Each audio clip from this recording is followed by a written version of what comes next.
Terungkap cara Andi Ibrahim edarkan uang palsu miliknya. Kelabuhi petugas SPBU.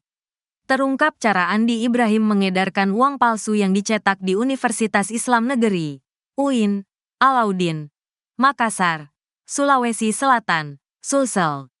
Ternyata, Andi Ibrahim punya waktu tertentu saat hendak mengedarkan uang palsu buatannya.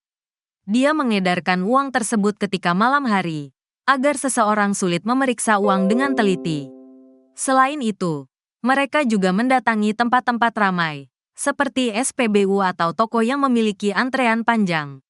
Sebagian orang membeli uang palsu dengan menukar uang asli, seperti menukar 1 juta rupiah dengan jumlah uang palsu lebih besar.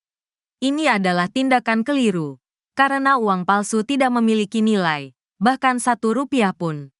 Jangan lagi mau dibodohi. Jangan gunakan fotokopi atau menyebar uang palsu, termasuk uang mainan sering beredar, ujar AKBP Reonald Simanjuntak di podcast Tribun Timur.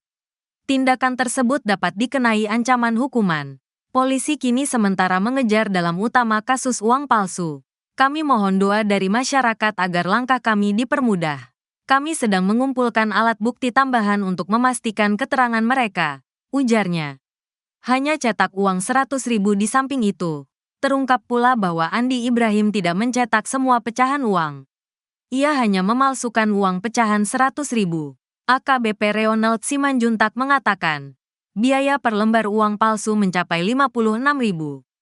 Pecahan kecil seperti 50.000 dianggapnya tidak menguntungkan. Pecahan lebih kecil dianggap tidak menguntungkan karena modalnya tidak sebanding dengan hasil yang didapatkan, katanya. Selain ongkos produksi, terungkap pula motif para pelaku membuat dan mengedarkan uang palsu.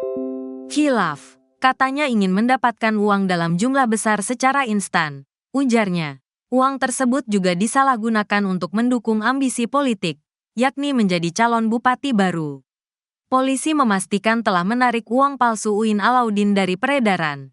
Ia meminta masyarakat tak perlu resah dengan beredarnya uang palsu. Pihaknya menjamin penyidikan berjalan profesional dan tuntas. Sesuai keterangan para tersangka, kemana aliran uang itu sudah dikejar, sudah kami tarik, katanya. Jikapun ada warga yang menemukan atau mencurigai uang palsu, diimbau untuk segera melaporkan ke kantor polisi atau bank. Uang tersebut akan kami tindak lanjuti untuk mencegah penyebaran lebih lanjut, tegasnya.